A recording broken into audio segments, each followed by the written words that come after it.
Think about a wife जो अपने husband को सर में 5 गोलियाँ मारती है और उसके बाद 6 साल तक कभी कुछ नहीं बोलती। यस, मैं आज इस स्टोरी की बात कर रहा हूँ जिसका नाम है द साइलेंट पेशेंट। मैंने बुक थोड़े दिन पहले पढ़ी और it is my first thriller novel and it is actually a good one.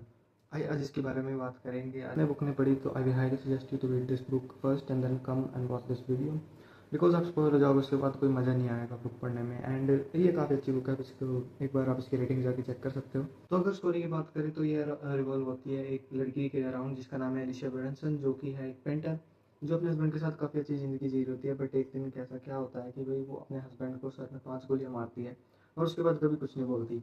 ना ही पुलिस को कुछ स्टेटमेंट देती है, ना ही अपने आप को जस्टिफाई करती है कोर्ट में, कुछ भी। बस एकदम ब्रेन डेड, बस वैसे हो जाता है। तो उसके बाद स्टोरी में हमारे करेक्टर इंट्रोड्यूस होता है जिसका नाम होता है थियो फैबर, जो कि एक साइकोथेरेपिस्ट है जो कि अलीशा की हेल्प करना चाहता है। He is pretty determined to help her, जो कि उसको बचाने के लिए ग्रुप में अपने आप को शिफ्ट भी करवा लेता है, जो कि मेंटल वार्ड है जहाँ पे एलिशा एडमिट होती है।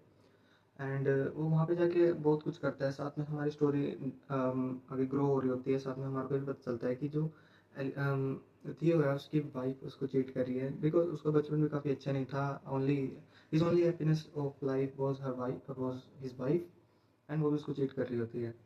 अब ऐसे ही हमारी स्टोरी आगे बढ़ रही होती है। वो अलीशा को भी ठीक करना चाह रहा है, अपनी लाइफ को भी ठीक करना चाह रहा है, बिकॉज उसको पता लग चुका है उसकी चीट करा जा रहा है। तो अलीशा की ऐसी स्टोरी आगे बढ़ रही होती है, वो काफ़ी कुछ करता है उसको ठीक करने के लिए। अब हमारे को अलीशा कुछ बोल तो रही नहीं होती, बिकॉज वो जो पहले दिन ही उसके अलीशा के पास आता है, अपनी अलीशा के साथ वो जब रूम में आता है तो वो ये कहता है I want to save you. अब उसको बचाने के लिए कहता है, उससे थोड़ी बहुत बात करता है। तो एलिशा क्या करती है, एकदम लाइक अ फियर्स एनिमल, एकदम खतरनाक जंगली जानवर की तरह उसके ऊपर कूद जाती है। थियो को नीचे ज़मीन पे पिन कर देती है, उसका गला दबा लेती है। अब उसको बचाने के लिए लोग आते हैं, ऑब्वियसली उसको बचा लेते हैं एंड एलिशा को ले लिया जाता है। उसको वार्निंग भी दी जाती है कि अगर देखो तुम्हें कंटिन्यू करना है तो करो, वरना इट इज़ वेरी डेंजरस। ऐसे पेशेंट का कुछ नहीं हो सकता। उसके सारे जो कलीग्स होते हैं वो भी उसको यही कहते हैं। यहाँ पे हमारी ना एलिशा की भी एक डायरी की स्टोरी चल रही होती है, जो कि उसकी पुरानी लाइफ के बारे में बताती है कि क्या चल रहा था उसकी लाइफ में। तो एलिशा अपनी डायरी में उसमें ये भी लिखती है कि भाई उसकी लाइफ काफ़ी अच्छी नहीं चल रही थी। उसका हस्बैंड से उसको काफ़ी डर क्यों लग रहा था, बिकॉज उसने जब अपने हस्बैंड को बताया कि उसको ना एक मैन फॉलो कर रहा है काफ़ी दिनों से, जो उसके घर के बाहर उनके घर के बाहर उसको देखता है, उसको स्टॉक करता है, उसके काफ़ी पीछे आता है। वो कभी उसको देख नहीं पाई, उसके चेहरे को तो नहीं देख पाई, बट शी नोज कि भाई उसको ही वो फॉलो कर रहा है। उनके घर के बाहर भी रहता है, काफ़ी डार्क चेहरा, काफ़ी लंबे कद की। वो सोचता है कि ये बोल तो रही नहीं है, तो इससे क्यों ना पेंटिंग कराई जाए। पेंटिंग करवा के क्या पता है कुछ आंसर ही दे दे हमारे को, कुछ जवाब दे। तो उससे पेंटिंग करवाता है, अलग कमरे में उसको देता है, वहाँ पे वो पेंटिंग करती है। पेंटिंग में क्या बनाती है वो ग्रुप, इमेजिन करो बस तुम, ग्रुव जो हॉस्पिटल है उसको, मेंटल वार्ड को, वहाँ पे आग लगी हुई है और एक शीशे में खिड़की में एलिशिया और हमारा थियो खड़ा है। थियो एलिशिया को गोद में लिए खड़ा। दैट वाज प्रीटी वाइल्ड उस टाइम स्टोरी के लिए। अगर अगर आपने पढ़ी है तो आप समझ सकते हो कि मैं क्या बात करना चाह रहा हूँ। उसके बाद जो एलिशा नहीं बोल रही होती ना, तो थियो क्या करता है, एलिशा के ना बैकग्राउंड चेक के लिए काफ़ी उसके फ्रेंड्स एंड फैमिली से कॉन्टैक्ट करने की कोशिश करता है, जो कि इतना नहीं कर पाता। तो वो एक उसकी आंट है उसके पास जाता है। आंट से पहले वो उसके फ्रेंड के पास जाता है जो कि आर्ट गैलरी मैनेज कर रहा होता है। वहाँ पे जाके वो एलिशा की फेमस वर्ल्ड फेमस पेंटिंग्स देखता है, जो कि उसके मर्डर के बाद और भी ज़्यादा फेमस हो चुकी थी। उसके वहाँ पे जो एल्सेस्टिस नाम की पेंटिंग होती है जिसके अंदर एलिशा पेंटिंग कर रही है। एंड वो वहाँ पे उस एल्सेस्टिस एक स्टोरी भी है जो एक हस्बैंड एंड वाइफ की होती है, जिसके हस्बैंड को डेथ ने खुद ये कहा होता है कि तुम कुछ दिनों में मर जाओगे। बट उसकी वाइफ जो होती है, उसकी वाइफ उसको बचाने के लिए अपने आप को मार लेती है। फिर जब वो हेवन से वापस आती है तब वो उसके बाद कुछ नहीं बोलती, उसके हस्बैंड के साथ वो वापस चली जाती है।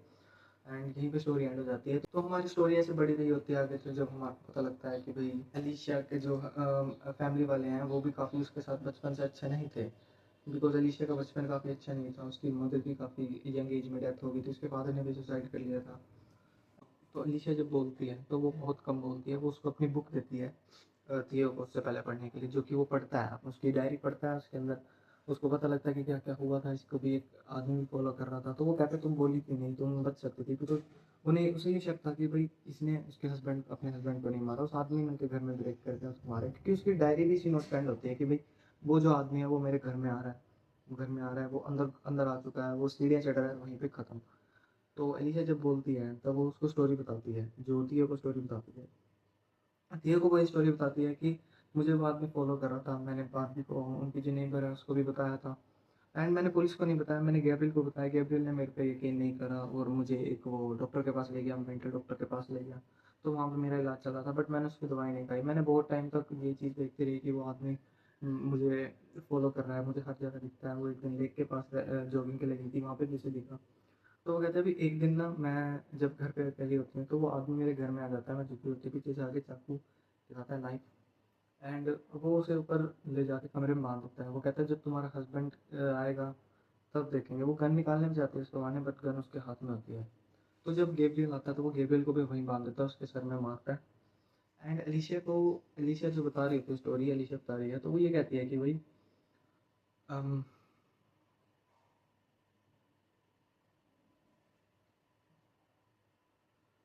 तो एलिशिया ये कहती है कि वो जब आया तो उसने वहाँ पे उसने 5 गोलियाँ मेरे हस्बैंड के सर में मारी और मुझे छोड़ के नहीं चला गया। बट थियो को लगता है यार ये तो झूठ है, बिकॉज उसके हाथ पे कोई कट नहीं, उसके हाथ पे कटिस थे जब वो वहाँ से पकड़ी गई थी एंड वो बंधी गई थी, तो उसने अपने आप को खोला कैसे। तो अब यही हमारी स्टोरी आगे बढ़ रही होती है। तब हमारा लास्ट में जब तो जब थियो को ऐसा लगता है, एक दिन अगले दिन जब थियो आता है ना, तो एलिशिया कोमा में होती है। कोमा में क्यों होती है, उसको किसी ने ट्रक दे दिए होते हैं काफ़ी सारे और वो ख़त्म हो चुकी होती है। तो थियो सोचता है किसने मेरे को स्टोरी तो बताई, बट वो डायरी कहाँ है। वो डायरी ढूंढना चाहता था कि भाई इसमें डायरी में से भाई उससे डायरी से कुछ पता लगेगा, क्योंकि उन्हें ये लग रहा था कि भाई कुछ डॉक्टर को मिली थी, वो डॉक्टर जो ग्रूव में भी काम कर रहा था जिसका नाम था क्रिश्चियन के साथ, वो इलीगली एलिशिया को ट्रीट कर रहा था बिकॉज वो गैब्रियल का फ्रेंड था। तो ये हमारी स्टोरी चल रही होती है। तब आगे हमारा पार्ट आता है, वो कहता है कि भाई जो हमारा थियो है, वो कहता है, वो हमारे भी बीच में स्टोरी पैरेलली चल रही है। तो थियो अपनी वाइफ को फॉलो कर रहा होता है, जिस लड़के को फॉलो कर रहा होता है जो उसकी वाइफ से मिल रहा होता है। तो वो उसके घर जाता है, उसके घर के अंदर जाता है। एंड वो जब वो लाइन आई ना, मेरे को भाई साहब दिमाग फट गया था जब वो लाइन आई। एंड वो उस घर में जाता है और वहाँ पे लाइन आती है, that was the first time I met Alicia. दिमाग खराब हो गया भाई। मतलब ऑल दैट टाइम स्टार्टिंग से वो एलिशिया को जानता था और वही था जो उसको फॉलो भी कर रहा था। तो वो एलिशिया का इलाज करने भी इसलिए आया था, बिकॉज उसे लग रहा था कि उसने काफ़ी गलत करा है और वही सिर्फ उसको कंडेम करना चाहता था, अपने आप को फॉरगिव करना चाहता था, तो वो उसके लिए वहाँ पे आया। एंड हमारी स्टोरी ऐसे ही आगे बढ़ रही होती है। और जब हमारे पास ये वहीं से थियो जो बात कर रहा था उससे पता लगती है, थियो के पॉइंट ऑफ व्यू से पता लगती है कि भाई जब वो वहाँ पे गया, बिकॉज एलिशिया का जो हस्बैंड था वो थियो की वाइफ से उन दोनों को चीट करते, वो दोनों एक दूसरे को डिजर्व नहीं करते थे। अब तो वो क्या करता है, एलिशिया को वहीं पर बांध के रख लेता है। जब थियो आता है थियो को भी बांधता है, वो एक गोली दीवार पे चलाता है और वो दोनों को ऑप्शन देता है कि एलिशिया को नहीं, वो गैब्रियल को ऑप्शन देता है, तो तुम बचोगे या तो तुम्हारी वाइफ बचेगी। तो उसका हस्बैंड कहता है कि मैं मरना नहीं चाहता। इनडायरेक्टली वो ये बात कह देता है कि मेरी वाइफ को मार दो। तो वो एक गोली चलाता है दीवार पे और वहीं पे एलिशिया खोल के गन गिर के चला जाता है। तब उसके ऊपर मास्क था तो एलिशिया को नहीं पता था वो कौन है। बट एलिशिया अब वहाँ पे उसका दिल टूट जाता है, बिकॉज उसकी लाइफ में एक लौती हैप्पीनेस उसके हस्बैंड थी, वो भी उसको मरना चाहता था कि वो मर गया, वो अपने आप को बचाना चाहता था। बिकॉज जब एलिशिया की मोम की डेथ हुई थी तब उसके फादर ने भी ये कहा था कि भाई एलिशिया क्यों नहीं मर गई, मेरी वाइफ क्यों मरी। एलिशिया के साथ बचपन से भी हुआ था, कोई उसे प्यार नहीं करता था, उसके हस्बैंड ने भी उसको धोखा दे दिया। तो वो वैसे ही ब्रेन डेड एकदम आके उसके हस्बैंड के सर में 5 गोलियां मार देते हैं। और ये सब उसको स्टार्टिंग से पता था कि थियो ही है जो उसका इलाज करने के लिए आया और वही था जो उसके घर में घुसा था। बिकॉज वही सेम चीज़ वो उसके घर में आके कहता है उस शाम को कि I want to save you Alicia, और वही सेम लाइन वो वही सेम टोन में कहता है एलिशिया को जब वो ग्रुप में आता है, I want to save you. Alicia और उसकी शक्ल नहीं जानती थी, बट वो उसके बाद से उसकी आंखों से पहचान की थी भैया, तभी वो पहले टाइम जब आया था तो उसके ऊपर कूद गई थी उसको मारने के लिए। बट एलिशिया ने इसके बाद कॉप करा, उसने सोचा कि मैं भी तो जानूँ किसने ऐसा किया क्यों। That was it, that was pretty much it. And भी होता है, एंडिंग में वो पकड़ा जाता है थियो। बट ये मेरा फर्स्ट थ्रिलर नॉवल था and I was dazzled after reading this. मैं तो कम्प्लीटली सजेस्ट करूँगा कि आपने अगर नहीं पढ़ा तो आप इसको पढ़ो। इसकी मूवी भी डेवलपमेंट में, सोनी पिक्चर्स इसको डेवलप कर रहा है, पता नहीं कब आई, कोई ऑफिशियल अनाउंसमेंट नहीं, रूमर्स आए हैं कैसे डेवलपमेंट के। अगर मैं चाहूँ तो मैं ये चाहता हूँ कि भाई एलिशिया को प्ले करे। अगर एलिशिया को कौन प्ले कर सकता है, नहीं, अगर मैं पर्सनली कहूँ तो मैं इसको फिल्म को डायरेक्टर होना, अगर मैं पर्सनली कहूँ तो फिल्म को कौन डायरेक्ट करना चाहिए तो वो David Fincher will be very good at this, वो काफ़ी अच्छी अडेप्ट करेगा। और एलिशिया की एक्टिंग एन हैथवे बहुत अच्छी तरीके से कर सकती है। एंड चलो अब ये तो मेरी पर्सनल फीलिंग्स है। आई डोंट नो कैसे होएगी, मूवी कब आएगी।